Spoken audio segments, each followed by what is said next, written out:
Great. And we're on. Okay, so I'm just going to share my screen and do that very little presentation I do with just 4 slides. Just to remind anyone that's new joining us.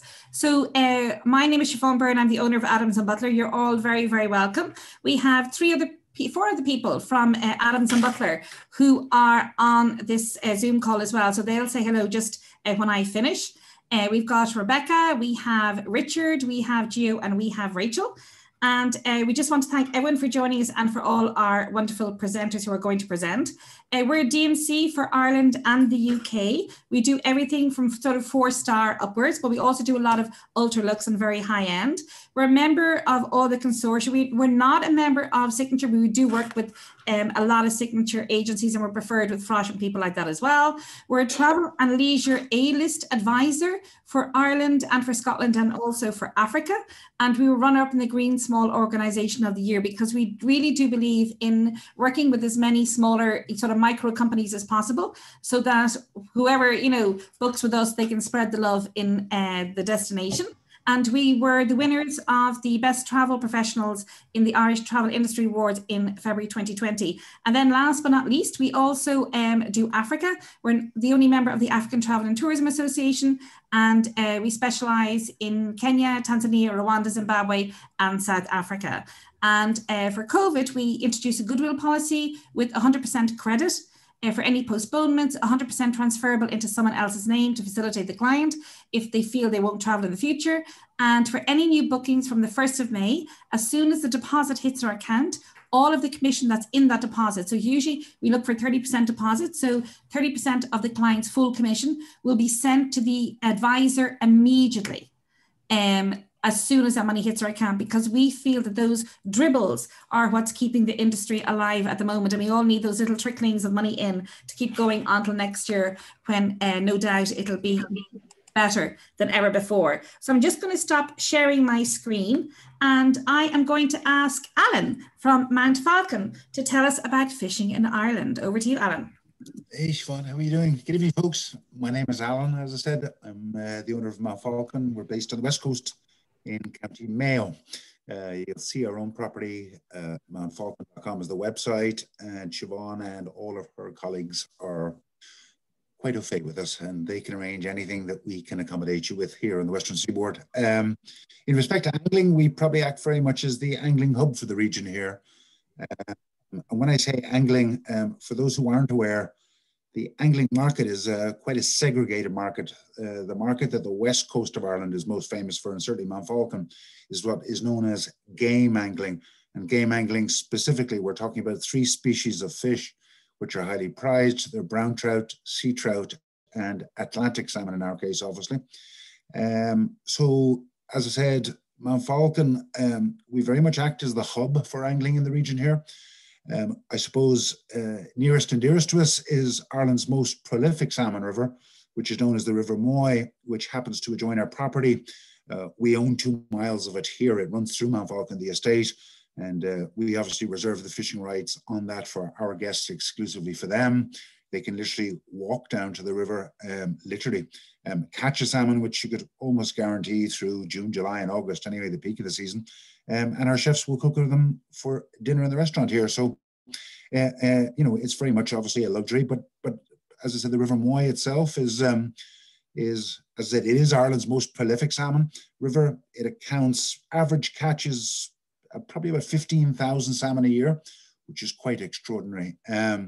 But as I said, apart from the River Moy, there's actually 25 different game angling locations, all within an hour and a half drive of Mount Falcon. So it very much is an ideal hub for people who wish to catch salmon, brown trout, and sea trout.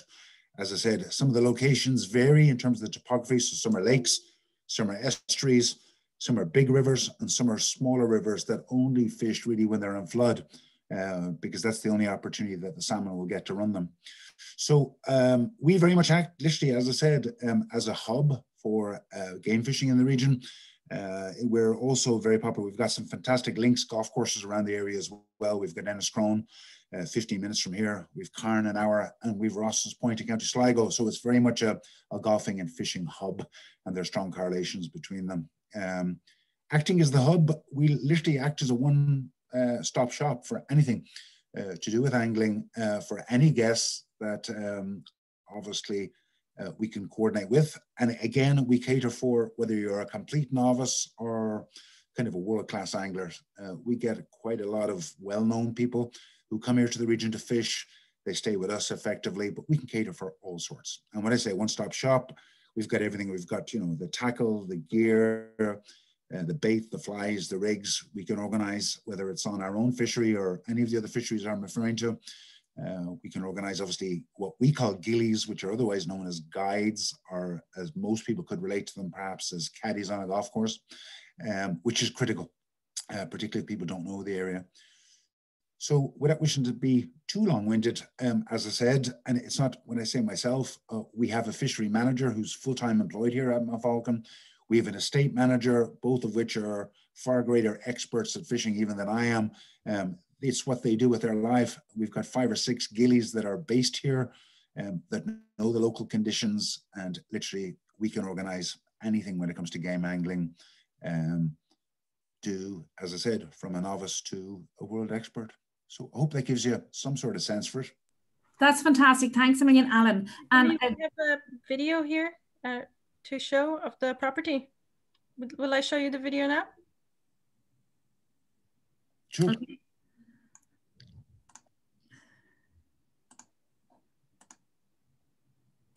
Hello, my name's Stuart Price. I'm the fishery manager here at Mount Falcon in County Mayo. I've been here for the last 14 years. We work with Adams and Butler to arrange your fishing trips. Here we have 2 miles of River Moy, which is Atlantic salmon fishing, and that has an average catch of around 450 fish. Last season was particularly good. We caught 570 salmon. The peak times for the salmon fishing, May through to the end of September.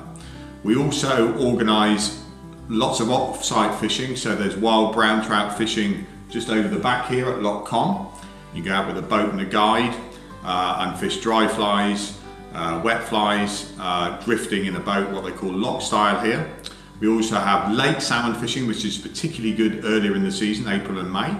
Again, Atlantic salmon on Lake Carramore and Loch Beltra, all within around an hour. Our salmon fishing, we arrange guides for you, so you have somebody to look after you all day long. We also have instruction, so anybody that would like to learn some fly fishing, never done it at all before, no problem. Adams and Butler can arrange through myself for that 1 or 2 hour lesson, either on our trout lake. We have a 3-acre trout lake which is stocked with rainbows, which is great for people to learn to fish, and then to progress from that we have 2 miles of the River Moy, where you can, what we know as double-handed fly casting, spade casting. So we can arrange all that for you. In the area we also have some fantastic scenery, great beaches. We can also arrange clay shooting. We have a clay shooting on site, and we have falconry. In essence, what we do is we arrange for our guests bespoke packages. So if they want to do some fly fishing on some of the smaller spate rivers, we can arrange that, whether they're staying in the hotel here or staying in our 3 or 4 bedroom lodges on the 100-acre estate. All those options are available to them. Through Adams and Butler, we can arrange a complete fishing package, either for experienced fishermen or a complete novice. One of the things that a lot of the families enjoy here is maybe they take a guide, they've never fished before, they'll go out on the Moy here, do even just some bait and spinning, get the chance to catch an Atlantic salmon, which then can be cooked by our chef here that evening, which really is a unique experience. So we look forward to welcoming all our American visitors in the coming season 2021.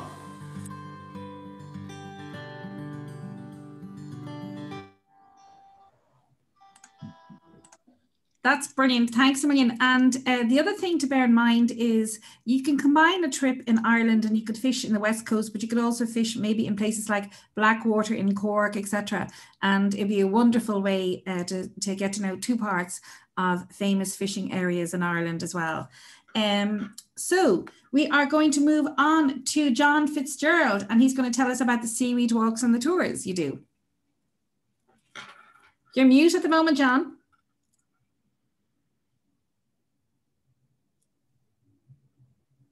Perfect. How you doing? I think we were going to unmute myself. I think we were going to start with the video there, if Gio would do that. Are we ready? I'll Yeah. Start playing now. Hi there, my name is John Fitzgerald, and together with my wife Kerry-Ann, we run Atlantic Irish Seaweed. We've been bringing visitors for over 10 years now down to the shore for seaweed discovery tours with tastings. We're based in the southwest of Ireland at Derrynane on the Skellig coast of County Kerry.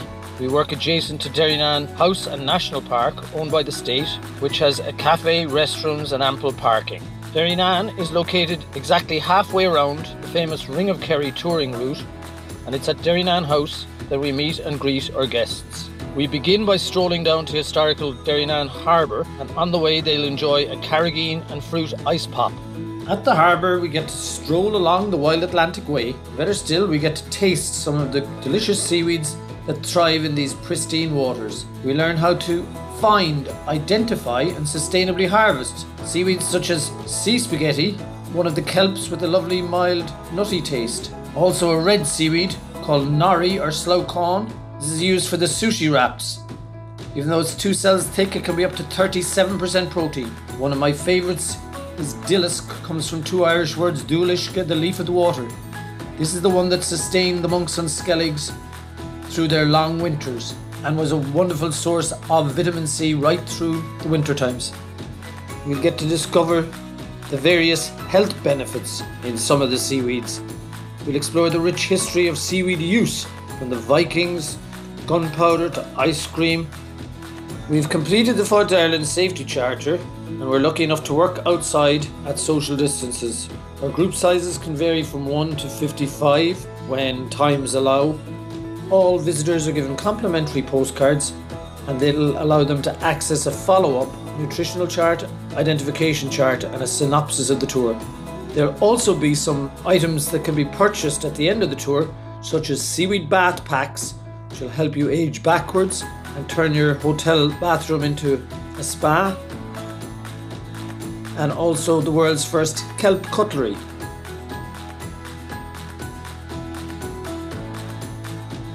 Our normal tour duration is 1 hour, but we also do bespoke. Take care.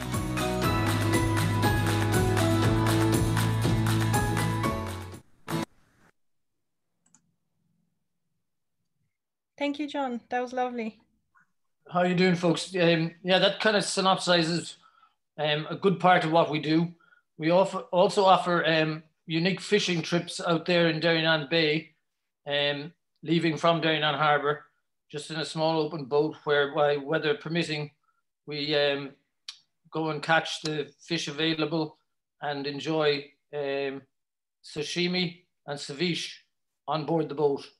So if you like, it's the world's freshest sashimi. You catch it, and 3 minutes later, we bring out all the condiments, the ginger, the soya, the wasabi, and you eat it raw on board. Same with the ceviche, we bring out the mix, chilled, and as we catch the fish, I prep them, and people get to enjoy what's essentially the world's freshest sushi and ceviche. That's amazing, because I was just, when Richard was telling me about the ceviche, I couldn't believe it. It's my favourite dish. Wow. So you bring out your little marinade and do ceviche in the little rowing boat. Well, it's my excuse to justify going on a fishing trip. We also have a couple of pots, lobster pots, so there's a chance the guests can pull their own lobster pot, maybe take a live lobster back to their accommodation for the chefs to prepare. I actually caught one yesterday. It was too small, so I put him back, but I know where he lives. Fantastic. And I didn't realize you can't take the females, isn't it? You can only eat the males. Or is that? Absolutely. And there's a certain size limit. They've got to be above a certain size. So all this has come in recent times, and it's helping improve the stocks vastly. Because fantastic. People were making mistakes. It's all good. That's brilliant. So we're open year round with the Seaweed. Thankfully, seaweeds thrive right through the winter time. In fact, a lot of them tend to go to ground for July and August. They don't like the heat, a lot of seaweeds. They'll thrive in winter time. So we'd have a range of guests. They could be chefs, they could be just foodies, they could be hoteliers, student groups, families. But like I say, the seaweed goes year round because it's not weather dependent, whereas the fishing from the boat is obviously quite weather dependent. Fantastic. So thanks a million, John. Thanks. You're most welcome. That's fantastic. So over to you, Gio. We're going to have Shane now. Brilliant. Hello, can you hear me, Siobhan? We can, perfectly. Thanks very much, Siobhan, and you're all very welcome to a very, very festive Ashford Castle. We're getting ready for the festivities ahead of us. It's great to be here, Siobhan. Thank you very much for always having us. And for those of you who I'm lucky enough to know, great to see so many familiar names. And for those of you who I don't know, my name is Shane Brett. I'm very privileged to be the sales executive here on the Ashford estate. And for those of you who do know, we're Ireland's oldest castle hotel. We say we have 800 years of history and 800 years of hospitality, and we're located on a spectacular 350-acre estate right here on the edge of Lough Corrib. And I suppose the beauty of the Ashford estate is that we have close to 30 activities on property, but everything is a 5 to 6 minute walk from the front door of the castle. So you're not making a long journey or long walks or anything like that to get to any of the activities that we have on offer here. And we have everything from shooting to archery. If you're brave enough to go out stand-up paddleboarding out on the lake, you can fish with Frank, who's our estate gilly here on property. But we also have Ireland's very first school of falconry here on the estate. And it's probably one of the most popular activities that we offer. And they celebrated their 21st year in business this year. So I think if Gio has a video, we're going to pay a little visit to Debbie at the Falconry School. She's got a very special guest with her. And just to give you a little bit of a sense, I suppose, of what they do there and what they have in store for your clients when they make it to us. Perfect, thank you. Just get the video on now. Hello everyone, and you're very welcome to the Falconry School here at Ashford Castle. My name is Debbie, this is Dingle the Owl, and we are both really looking forward to welcoming back guests of Adams and Butler to fly our wonderful hawks with us. For our 20th anniversary last year, we've had these fabulous 5-star luxury accommodation aviaries built, so we cannot wait to show them to your guests as just how the hawks are kept now. And to fly the hawks, wait, we're not flying just yet. The hawks have all had a lovely quiet year, they've loved it, and they are now raring to go. And when your guests arrive, we show them around. Within minutes, they've got the glove on, they've got the hawk, off we go around the spectacular gardens and grounds of the castle, and they are the ones flying the hawks, and Dingle the Owl, of course. And it's a magical experience, and we just can't wait to share it with you all again. Hello everyone, and you're very welcome. That's fantastic. She was getting ready to go again there, Siobhan. That gives you a very brief sense of what the Falconry School here has to offer. It is really one of the most spectacular immersive experiences that you'll have on the estate.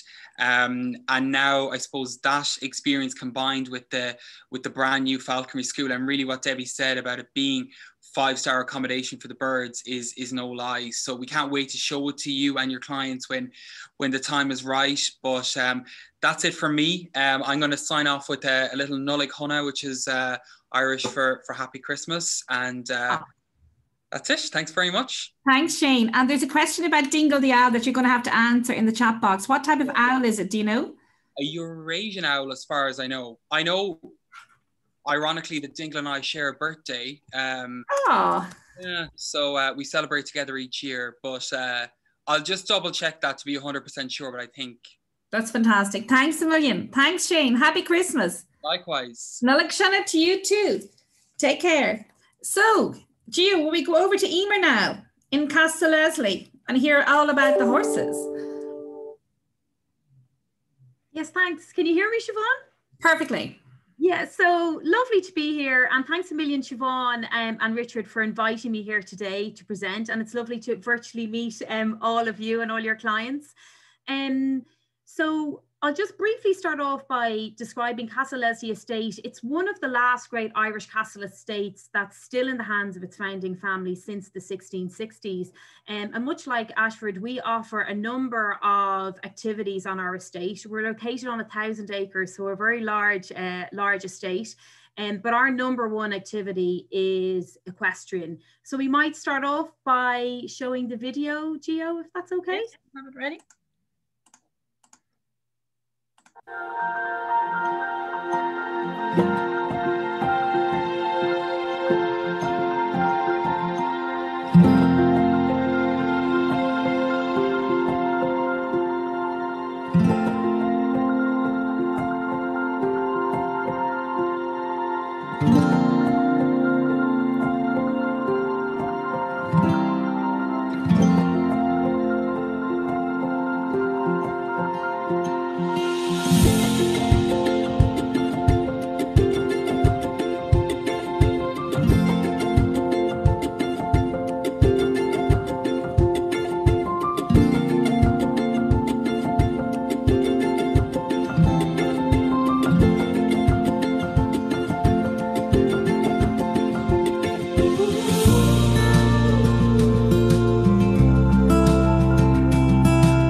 Thanks very much, Gio. So Castle Leslie Estate and Equestrian Centre, it really is one of Europe's finest equestrian playgrounds, and it really is an idyllic setting for outdoor activity and adventure. And we, along with Adams and Butler, really offer memorable horse riding vacations for your clients. So we cater for beginners or novices to intermediate to advanced riders. So there's really something for everyone. And we've 56 stables in our equestrian centre, and we've 28 horses. So we've a huge variety of horses at Castle Leslie. So we have the likes of Irish draft horses, Irish sport horses, thoroughbreds, and ponies for the kids. And during the holiday season, we offer pony clubs for children. So it's ideal when family comes on a equestrian vacation with us. And we really offer expert tuition, and we've numerous instructors at Castle Leslie Equestrian Centre, and we offer gentle hacks as well. And of course, for advanced riders, we offer cross country. And we're very unique in the fact that we have over 300 cross-country jumps. So there's a huge variety of jumps. We have hedges, we have banks, we have a lake that you can ride through. We have water crosses as well. So your clients are never going to ride the same course during their vacation with us. And through Adams and Butler, we can offer your clients a really bespoke and tailored equestrian vacation. So generally an equestrian vacation, an average stay with us would be for 5 days. So we will send your clients a very detailed guest questionnaire, so we can really assess their ability before they arrive. But then they'll be assessed on arrival also, and then we can tailor it and we can tweak their itinerary as they would like. So they can do a mixture really of cross country. We offer dressage and show jumping as well in the Equestrian Centre. We have a very large indoor arena. So the indoor arena has indoor cross country as well. It's a 200-seater indoor arena, and we offer private tuition there and lessons, and also group activity.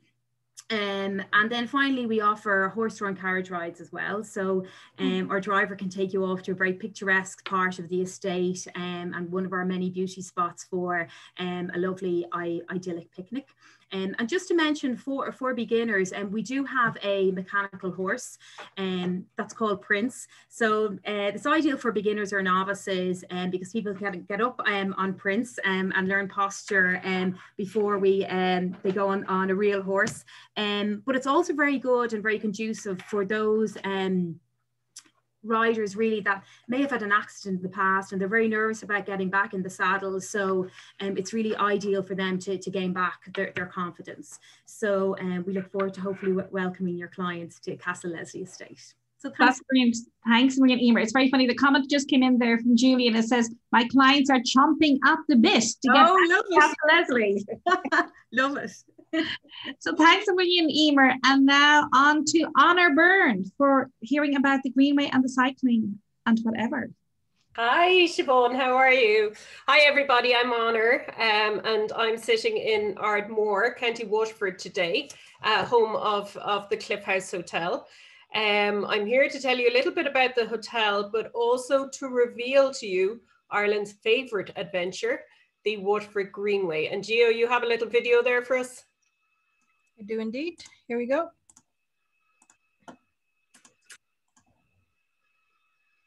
So this is where I am currently. You obviously can't see the view outside, so I've set that little image behind me. Cliff House Hotel is located halfway between Cork and Waterford cities. It's a 39-bedroom boutique property with one Michelin star restaurant, an intimate Irish destination spa, and a list as long as your arm with lots of active wellness and local Irish experiences right here on site. But as I said, today I'll reveal to you one of Ireland's newest and recently voted Ireland's favourite adventure. It is the Waterford Greenway. It's a dedicated 28-mile long cycle track, which loops right from Waterford City, home of the Crystal there, to Dungarvan town. Now it follows the old railway line, and for that reason, much of it is elevated. A lot of it is coastal. And it really reveals the most beautiful views to your clients.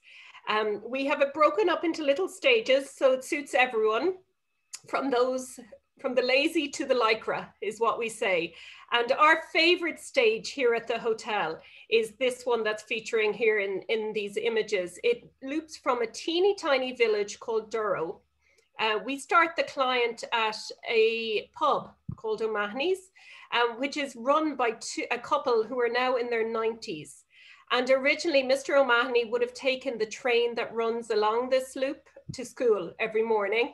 And he also has plenty of archived images of the kegs of Guinness arriving to the pub in the 40s and 50s on this train track. So the track runs from there. We will set them up with Garvin, who's quite aptly named the Greenway Man. And he is our cycle guide. He will provide the clients with their bicycles, with their helmets, and he will guide them into the lovely town of Dungarvan. All in all, that stage is perhaps, it's about a 9-mile route. It is ever so slightly downhill. So you feel like you've done the work, even though you haven't really. And when Garvin reaches the beautiful town of Dungarvan, he'll get them settled into a little pub and take away the bikes, and they will feel like they've really achieved something. Also in that area, there is just so much to do if you do want to go off track for a half day. So it's good to combine with a hike in the mountains. maybe look at some of those waterfalls or those Corrie lakes that you've seen, or indeed on the city side, you can do a lovely walking tour of what is Ireland's oldest city and enjoy all of that Viking history that's there. There are garden tours off the track. There are house tours.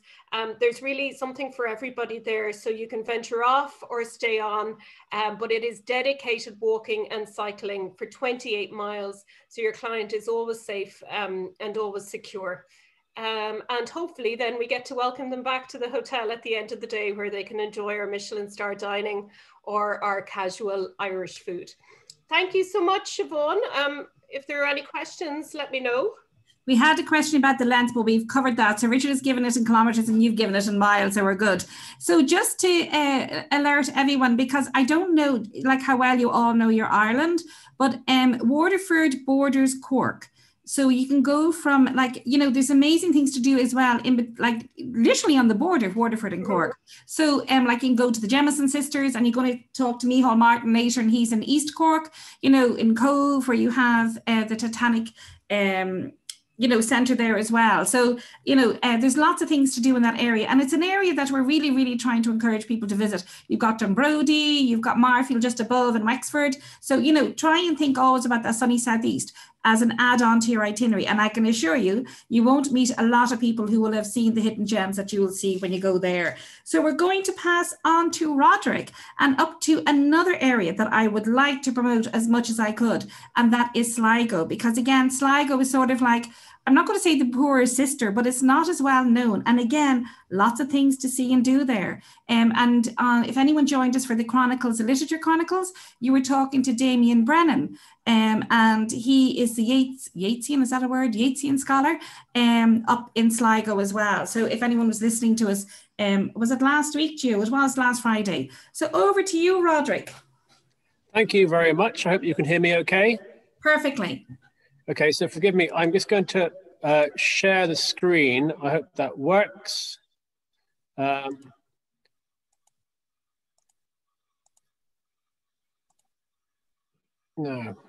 Are you able to, Richard, if you can hear me, did you get my message? Yeah, I did. So I thought you'd be able to share your screen yourself. Gio, seeing as you're a bit more tech savvy, would you have a... I've made you a co-host. You should be able to share. Okay, good. Sorry, folks. Can you see my screen now? No, not yet. No. Yet. Okay, right. Let's try something else.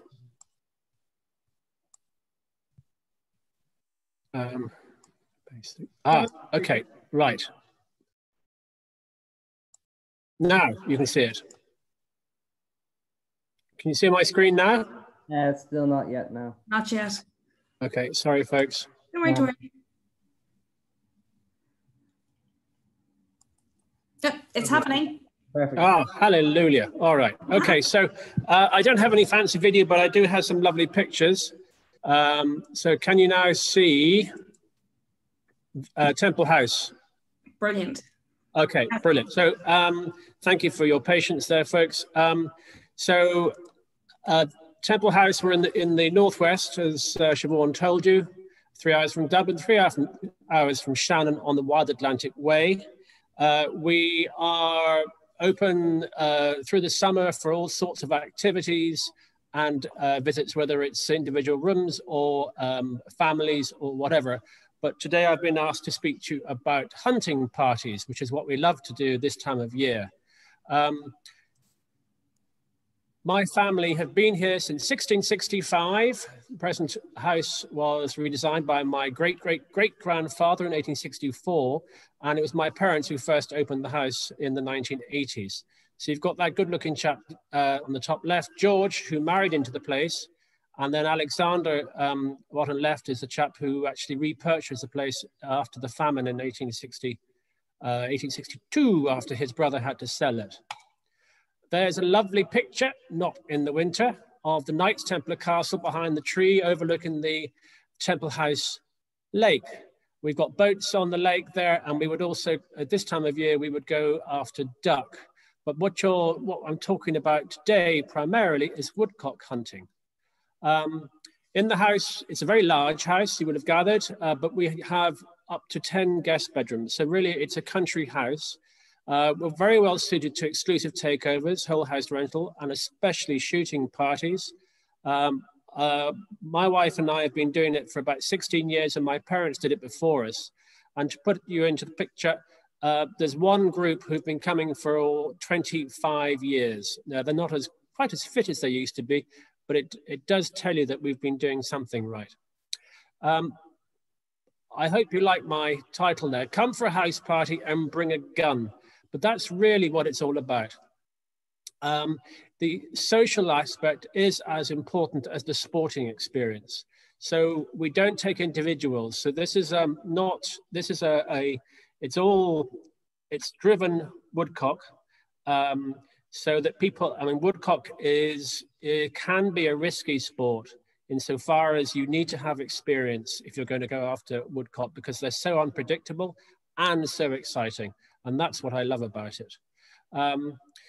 What we find is best to find one client who has a bunch of friends who are all shooting mad, hunting mad people, or you get two friends who are equally, who have friends, and then you make up a group of like-minded people. And that the important element there is that they're at ease and friends around the dining room table and in the woods, so that they can communicate easily with their neighbors.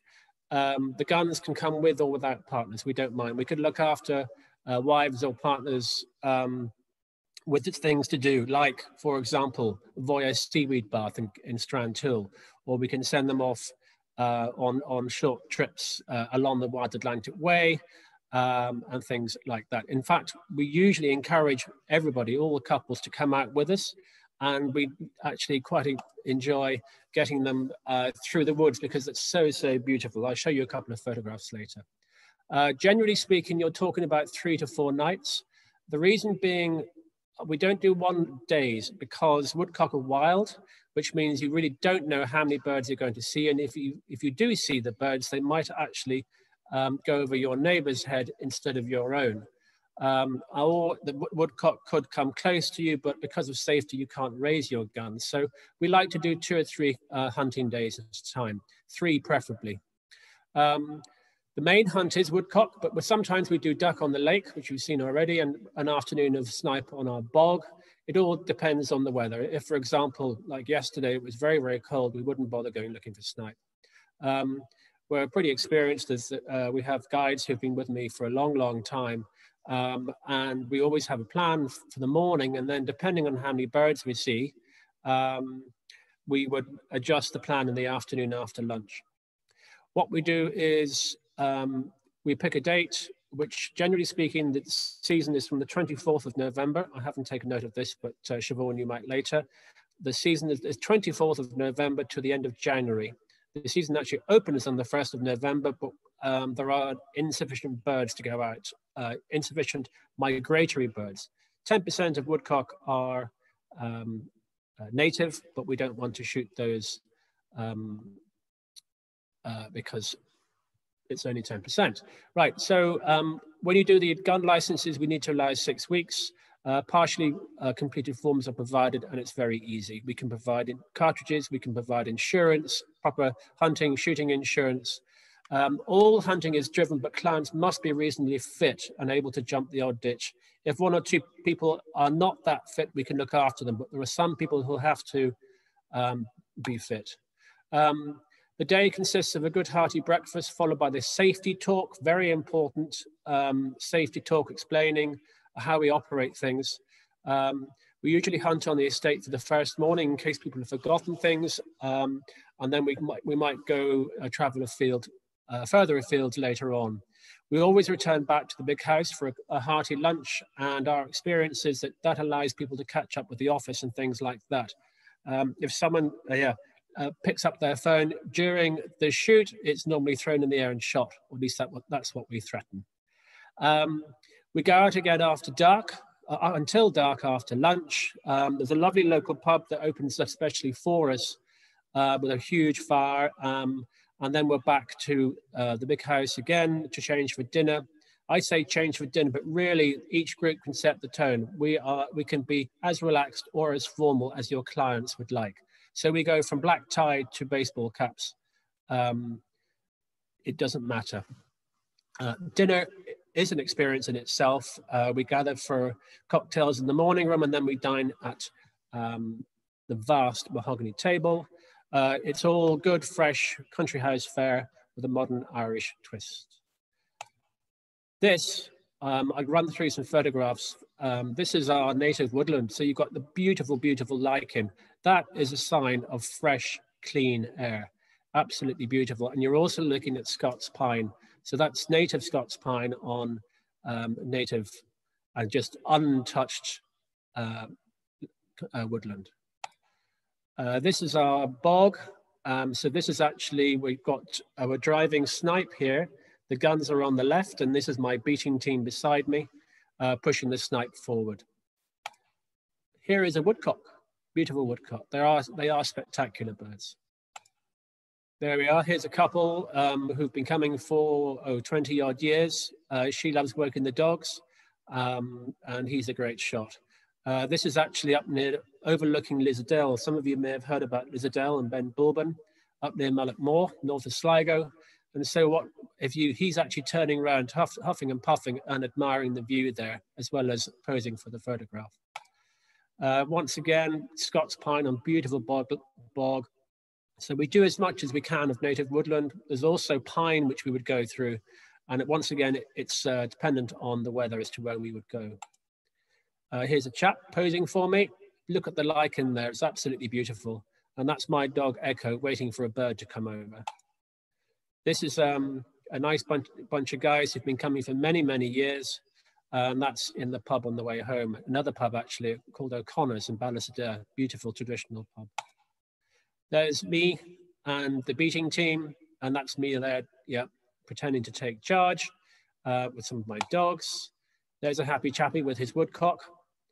This chap turned up with a repeater gun, which we do not approve of. The next year he came back with a side-by-side double barrel, which we love. We have a sherry break during the morning. It's the social aspect again is really important. Sherry break, that was sort of introduced to us by Spanish groups many, many years ago, and we carry on that tradition. We do it responsibly, of course. House party, you can see we've got couples here, but it's not always couples. Sometimes it's just men. It doesn't really matter.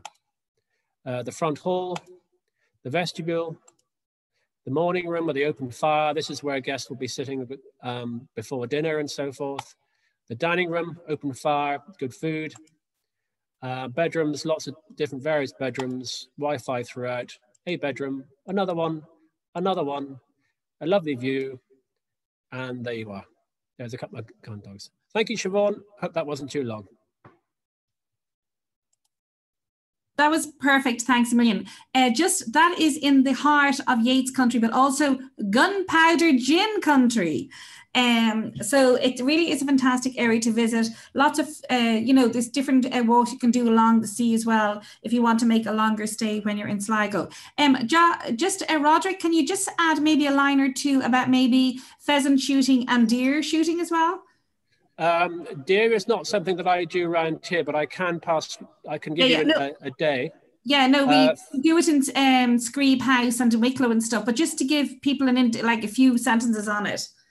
Yep. So pheasant shooting, you don't need as much experience, and you can actually have individuals joining groups for a day, as opposed to creating the whole party. So that's much easier if you're going to individuals who are interested. Pheasant shooting tends to be further south. Ashford can speak more about that, I suspect, with their partners down that part of the country. I can actually do some pheasant and partridge from here in Donegal, which is quite fun. Okay. I have some American clients who do that. So that's not a problem at all. You were talking about, Lochgill Distillery, by the way, Siobhan. That's another one. Lochgill Distillery, good. As well as that's another one you should consider. And also, we often go up to the factory in McGee's Tweed, and we get a private tour with McGee Tweed. Yeah. Which is quite fun. Yeah. That's another thing we can arrange at this time of year. And then deer stalking, as we mentioned, is more or less the same times, November to February? The season is a little bit longer, it starts earlier. I am not an expert in stalking, I should tell you that. Perfect. But I think in Northern Ireland it starts in October, isn't it? And then in the Republic in November. Am I wrong there? I don't know, to be honest. And finishing at the end of February. Ask me anything about woodcock, but not about stalking. Yeah, that's fantastic. Thanks a million, Roderick. So we're going to, and that's very informative. I think a lot of people who ask us questions, and we might ask you to give us a copy of those slides as well, because it's something that we're asked about again and again. And I think your photos were amazing. It gives you a true essence of how it's done, and also how almost informal and friendly it is. I could talk forever about it. I love it. I just love it so much. But can you still see over my shoulder? No. No, hang on. Yes, we can, yes. I just want to show you. Can you see the full height of the tree there, you see? So I want messages as to how tall you think this tree is. It goes right up. Everyone has to guess how tall the tree is. In feet. Yeah, I want messages. Okay, thank you. Brilliant. So thanks a million, Roderick. And we're leaving now that wonderful hidden gem of Sligo. And it's great because we were also up in Monaghan as well with Castle Leslie, which again is another hidden gem. So passing on to David Wardell. David, where were you today? What were you doing? How are you? Well, I'm not usually dressed like this. It's only I'm straight off the hunting field. Can you hear me? Yes, perfectly. Yeah, I'm straight off the hunting field, and I've had a most wonderful day. I had my 11-year-old son, young Fonzie, with me, and we jumped every sort of obstacle possible. We had a really lovely day. Just to put you in a bit, well, I can see lots of familiar names there. A lot of you would know me from, I'm a manager for the Irish National. And again, that's another place, if you're coming over for a gamey sort of outdoor experience, we can put on there. Really down to, I was talking to Siobhan last night, we can really open up the farm. We're going to open up the farm next year to really Ultraluxe tours, to show people stallions, lunch in the boardroom and everything. But that's not what I'm here to talk about. Today, Siobhan asked me for my private passion, which is hunting behind hounds. There are two sort of hunting. There's hunting behind hounds on horseback, or beagling, where you do it with your little beagle hounds on foot. But my passion, because I'm far too lazy to do that beagling, is to hunt behind hounds, which is great fun. As you can see from the get-up, there's a lot of tradition involved, and it's great fun. You need to have obviously a fair bit of horsemanship to be able to do it, but you don't necessarily, if you get the right advice through Siobhan and myself, you can have a lot of fun. There's all sorts of different obstacles. If you go to the west of Ireland, for instance, it's over all the dry stone walls. That's the Galway Blazers. That's wonderfully. If you want to do what we call the double banks down by the Limerick area, you jump a ditch onto a bank and straight off again. And around here, I'm south of Dublin. It's a lot of big ditch country where you literally come up, take a stop at the top of this huge ditch and just leap over it. But again, there's lots of things. In a non-COVID year, we have great fun. We meet, a lot of the meet in the pubs to start with, and there's lots of hot whiskies and ports. Or you might meet at an estate, like Roderick's there. You might meet at someone's estate, and that's called a lawn meet, where you arrive on, and usually the lady and the gentleman in the house put on some hot port and whiskies, and you head off. It really is a splendid day. We get a lot of American. See, there's a lot of hunting still going on, as you probably all know, around Virginia, and it's hunting still, very well done. Our quarry, quite often people do a lined quarry. In other words, it's a fake trail, but we still also hunt after live quarry where but needless to say, if any of you are squeamish, 90.99% of the time, Charlie Fox is far too clever and gets well away from us. But he gives us a great day out, and we have a lot of fun. But as I say, if you talk to Siobhan, because everyone is slightly different, some people are really mad into it, and they want to do a bit of everything. So we can organize horses to be hired in Galway, You could stay at Ashford, go do the Galway Blazers. You could come up. Mount Juliet has its own pack on the estate, the Kilkenny Hounds, and incredibly great fun. And again, small fields, 25, 30 people, but really friendly, everyone looking out for themselves. And so you can stay in some really lovely 5-star hotels. Around me, we have Killashee, we have the K Club, of course, Ballyfinn's very close. And all these, if it's done in advance, Harlings, Harling horses can be organized, and hunts can be notified that visitors are coming, and you can be well looked after. That's fantastic. Thanks a million, David. Just one question there that came in. Is jumping required to hunt? It would be. You can and get what away is the season? What is the season? Oh, the season is really November, December, January, February is hunting.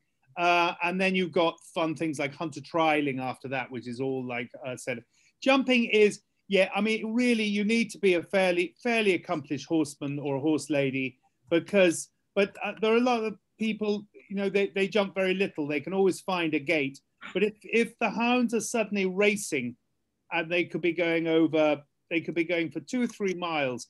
Unfortunately, if you're not a jumper and you have to go around finding gates, you could lose the pack. So sometimes it is necessary to have a bit of a hop in you.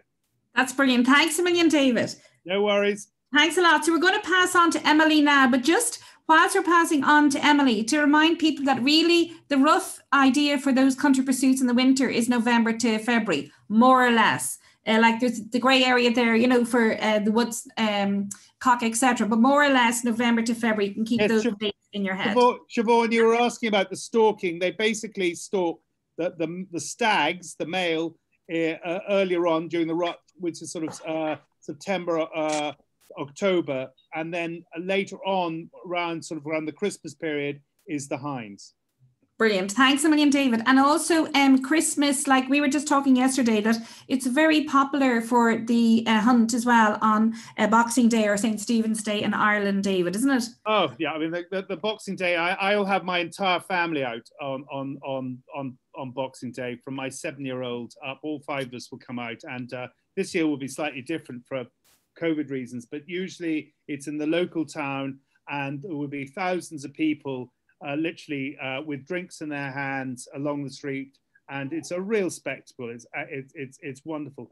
Christmas is a wonderfully sporting time. There's always some great, what we call national hunt racing. Races as well. So the jump racing is on. We could organise a day's hunting, a day's national hunt racing, and the winter time is great for country pursuits. Fantastic. Thanks a million, David. So going over to Emily now in Lisnava House, and you would have talked to your brother-in-law, no? Turtle, on Friday.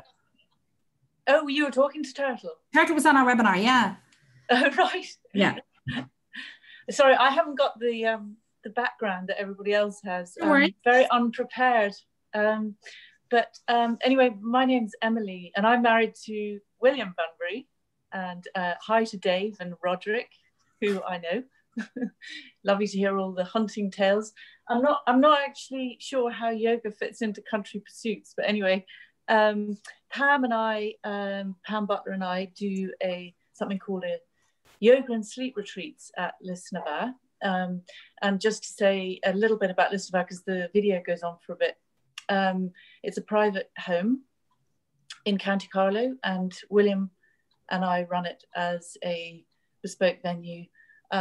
We run all sorts of different types of events here, including weddings. And he has a timber project, and I have, we do listen of our experiences, I suppose, which are more, if you're on a tour of Ireland, you might want to do some forest bathing, or do some cookery and see the walled garden, or do come for a historical talk with William in the library, have a traditional afternoon tea. So all those kind of sideline things we do. But I suppose more so we concentrate on retreats, and that is something that's quite passionate to myself because I like yoga and also meditation and mindfulness. So we do all sorts of different retreats here, and we're hoping to expand on those and do them for longer than they are at the moment, which is a 2-night stay. And so we welcome people who are beginners as well as experienced. It's really just to come here, enjoy the grounds, and really get recharge, I suppose. And it's a lovely introduction to yoga if you've never done it before. And it's also a really good way to kickstart your yoga again. So fantastic. I have 2 fantastic teachers who I work with who you'll hear all about in the video. So Gia, can you play the video now? That'd be great. Have it ready? Yoga has been a touchstone for more than 2 decades. I've been practicing for nearly 30 years and teaching for about 20. And I just find that it gives me an inner space where I always feel safe. It's to do with the mind-body connection that yoga promotes. And the physical aspect of yoga is very helpful to relieve stress as well. So shadow yoga, which is a beautiful form of hatha yoga that's rooted in the traditional texts, but also references South Indian dance and the martial arts, really uses the expressive limbs, the arms, and the hands are closely associated with the mind. So that really engages the mind and brings you into what you're doing, brings you into the moment and keeps you there. So when we're doing the yoga and sleep retreats at Les Navas, I use shadow yoga and restorative yoga. And I have to say it's the most rewarding thing to teach because I see the people come in on Friday exhausted, and we only have 4 sessions together with the yoga. So it's not just the yoga, but when they leave, they are very relaxed, very transformed. And when we're doing yoga in this beautiful space, I try to make sure that the guests are seeing nature, seeing outside, because we know the powerful, positive impact that nature has on our mental and emotional states.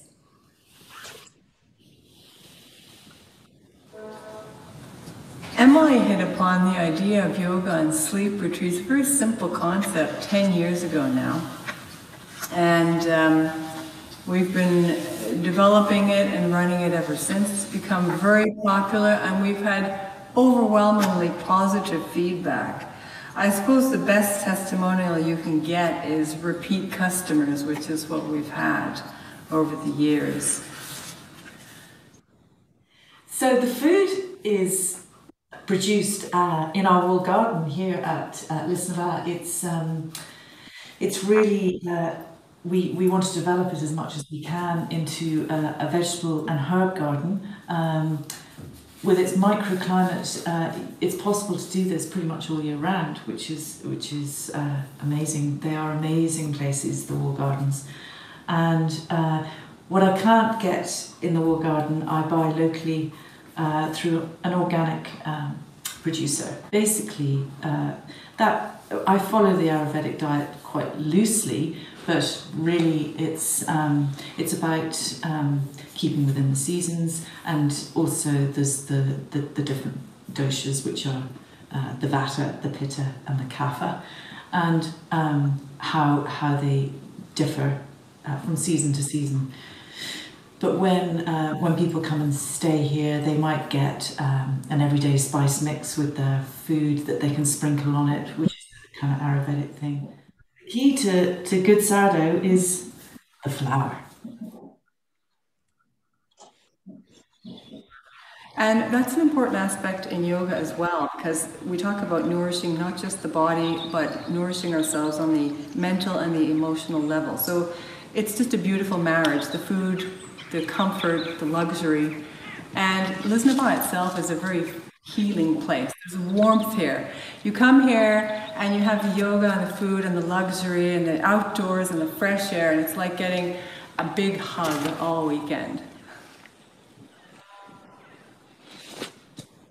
So here's Pam demonstrating a sun salutation, a well-known sequence in yoga, and this is the shadow yoga take on it.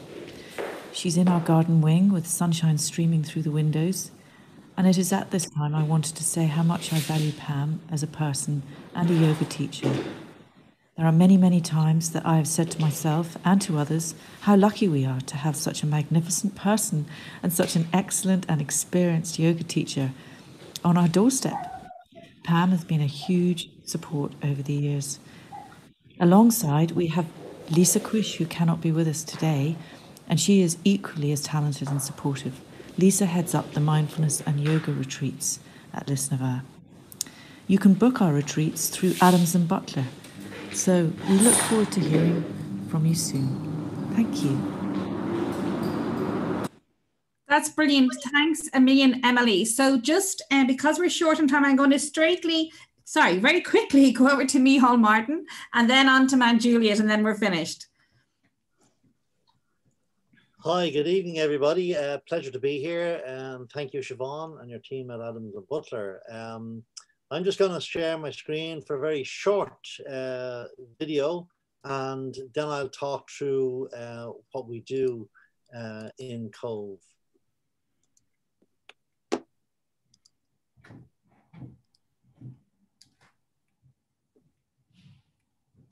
No. Yeah, it's starting to share there.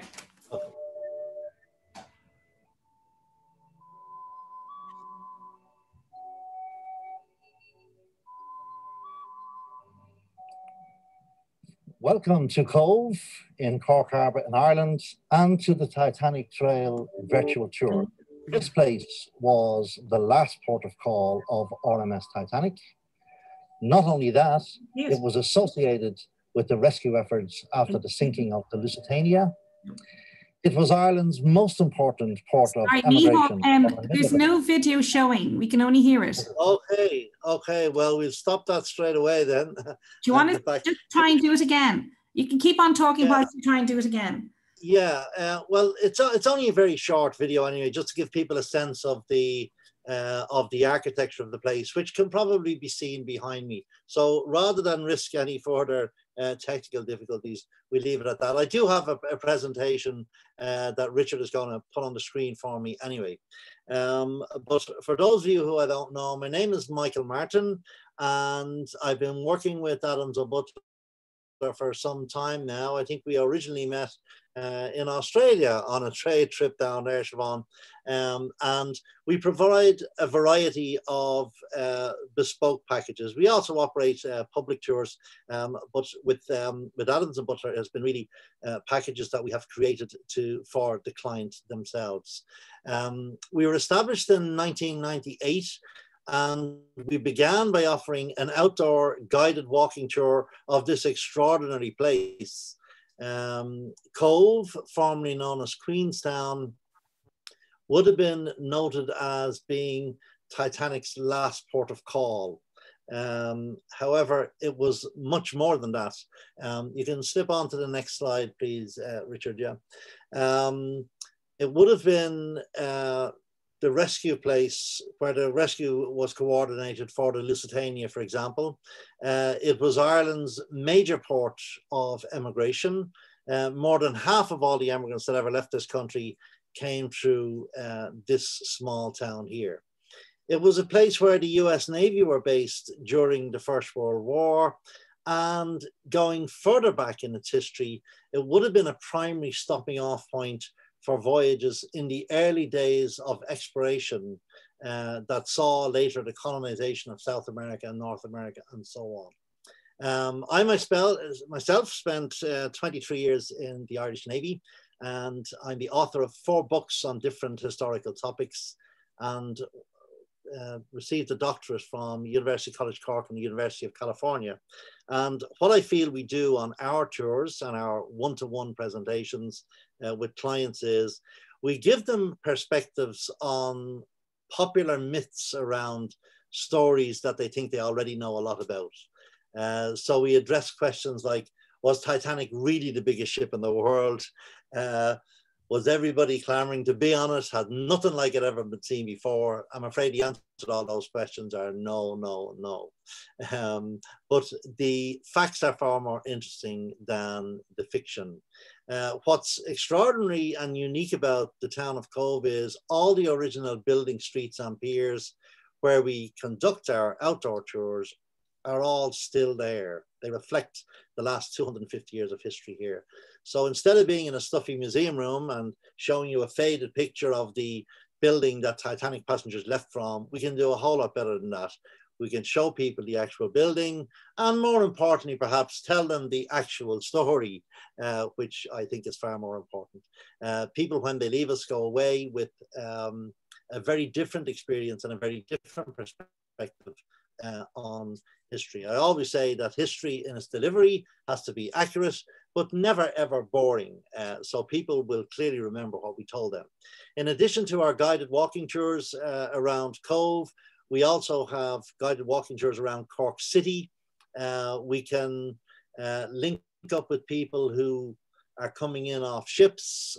We can have add-ons to our tours. We have private access to be able to include copies of Father Brown's photographs. We do things like evening ghost tours. So a variety of heritage packages. We also last year introduced an add-on train excursion. So when we meet, we can meet people in Cork City, take them with our specially trained guides along the same route that emigrants left from, that adventurers left from, that the passengers going on board Titanic. It's the same railway line. So we take them along there, bring them into Cove, do our tours with them there, and organize admissions to museums if they wish. And every time a return train ticket to Cork, if they're based in Cork, is included. So we operate on a daily basis, year round. The only day we don't work is Christmas Day, but on any other day of the year, any time of day, we can organize a very, very special one-to-one experience in this amazing place. So all bookings for the very different options that we have can be conducted through Adams and Butler, with whom we have been working for many years now. So thank you very much for the opportunity to speak, Siobhan. And if anybody has any questions, we can deal with them on the chat. Brilliant. Thanks a million, Michal. So we're passing over now to Siobhan O'Sullivan and Mount Juliet. But just to say that we do a lot of short excursions when the ships come into Cove, etc., or into other areas along the southeast. And Queenstown became Cove, which is spelled C-O-B-H, and also Kingstown in Ireland became Dunleary when we got our independence. So we're going to pass on Siobhan O'Sullivan.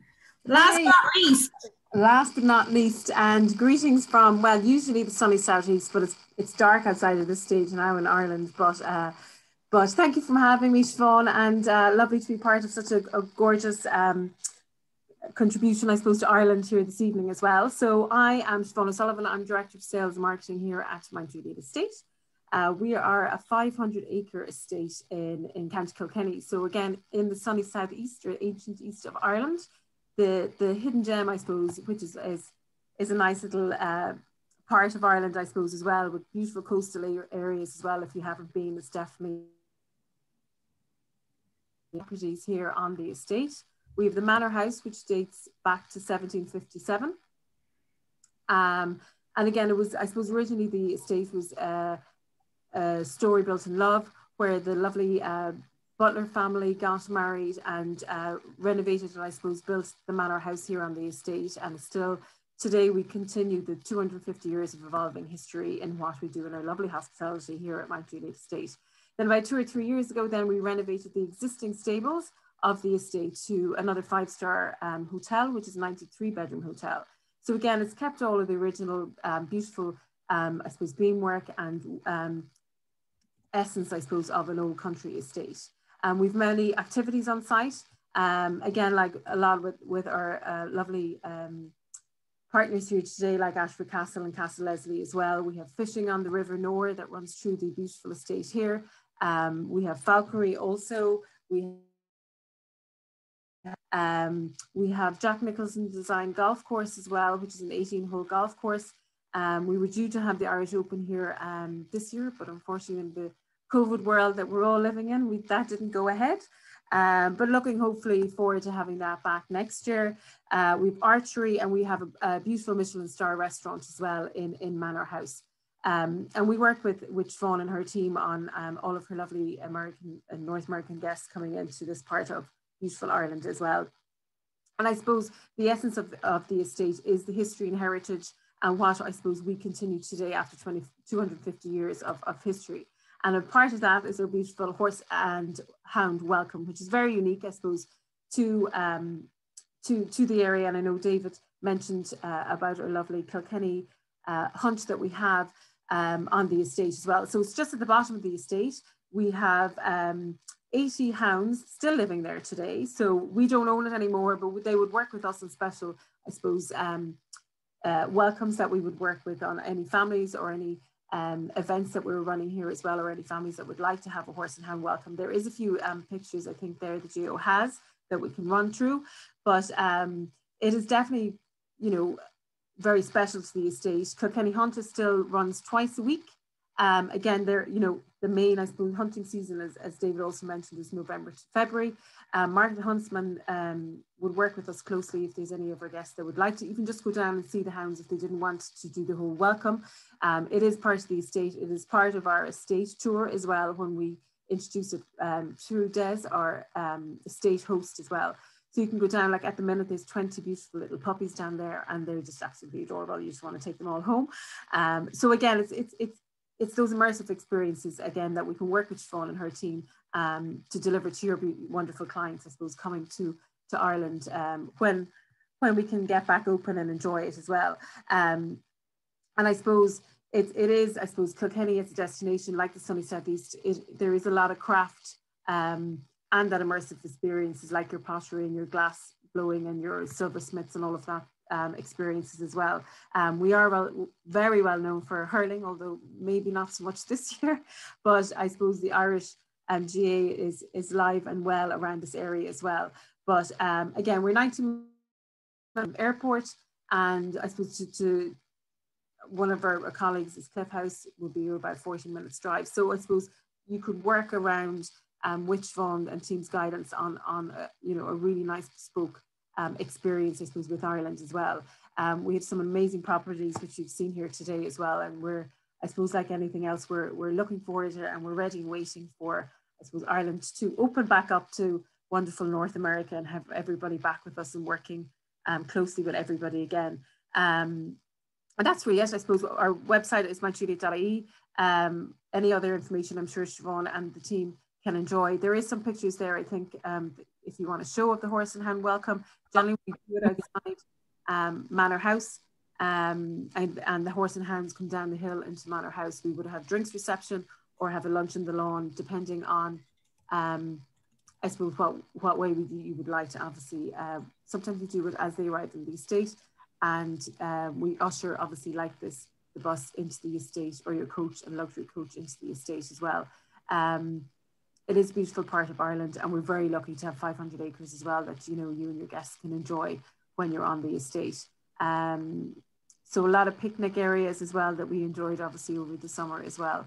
But as you can see, here's the Manor House, and there's Mark on one of the horses there. So there's 80 hounds, and he knows every single name out of them off by heart. I don't know how he does it, but they all have a name, and he knows them all very well, all his best friends.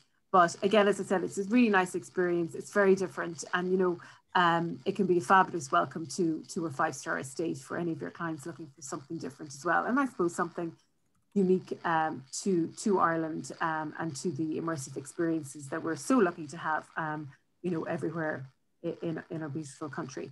So that's it, and thank you, Siobhan, for having me. Thanks a million. I was trying to do type a message there, and I couldn't spell the word exuberant with spell check. Just to say that clients always cry when they see the horse and hound. It's a lovely thing to celebrate a birthday, an anniversary, proposal. And the dogs are always giddy and playful, and, you know, it's a lovely thing to see. And we're getting a lot of requests in for yoga, so we'll be sending out that information to people. So thanks a million, Siobhan. Kilkenny is a medieval city. There's lots of things to see and do in it. Lisnava, where you met Emily in the yoga, that's in County Carlow. And again, another hidden gem. So what we're trying to do this webinar tonight was to show you the other activities that perhaps, you know, the country pursuits as well, that you don't always hear a lot about. And these are lots of interesting things for you and for your clients that can be incorporated into the itinerary, whether they're self-drive, whether they're driver guide, you know, there's lots. Helicopter. We actually, helicopters, they had a technical problem. They couldn't reach us today, but we have a very short video to show everyone. Yeah, we'll finish with that video maybe as well. But it's, and remember helicopters for heli-golf, for your clients who, you know, normally travel 5 times a year and have got cabin fever and want to do, tick all the boxes when they travel the next time. It's great to travel from place to place by helicopter so you can do as much as you can. So let's see that.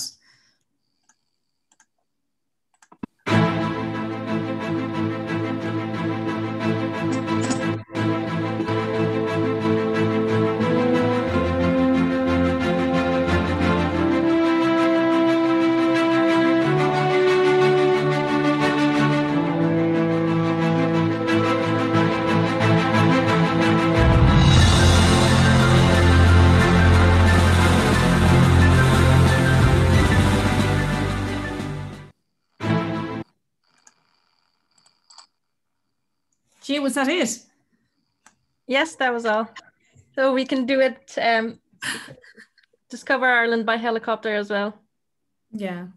So that's fantastic. And as I said before, helicopter's a great way to go around Ireland. Like there was on our literature chronicle on Friday, Damien Brennan was talking about clients who'd left college in New York and came over, did a trip around Ireland in helicopter, and were back on Monday before the lecturers knew they'd even left. So just to thank everyone for joining us here this evening. It was great to get sort of an in-depth feel of the rich tapestry of activities and pursuits that Ireland has to offer to clients when they travel. And this is our last Irish webinar. We are doing one in England next Wednesday, Gio, isn't that right?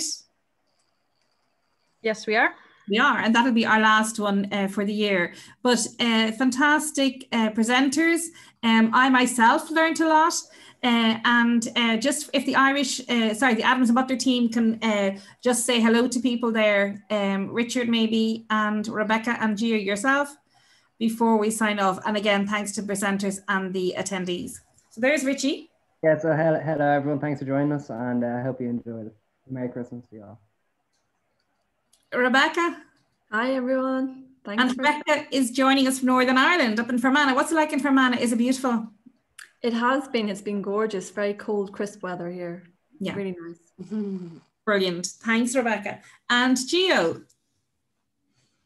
Oh, myself. Hello, everybody. So thanks to Gio as well for organising everything. And well, Richard did everything for this one. Richard did everything for this one. There's a lot of guidance. So thanks a lot. And Rachel doesn't have a camera on hers, but she's sending her love as well. Hello. So thank you very much, everyone. And we shall see you next Wednesday for England or next year for Ireland. Thank you, everybody. Happy Christmas. Oh, it's great comments. People saying a very interesting webinar. That's lovely. See you next year. Thanks again, Siobhan. Happy Christmas, everyone. Take care, everyone. Happy Christmas, everyone. Bye. Happy Christmas. Bye. Gone away.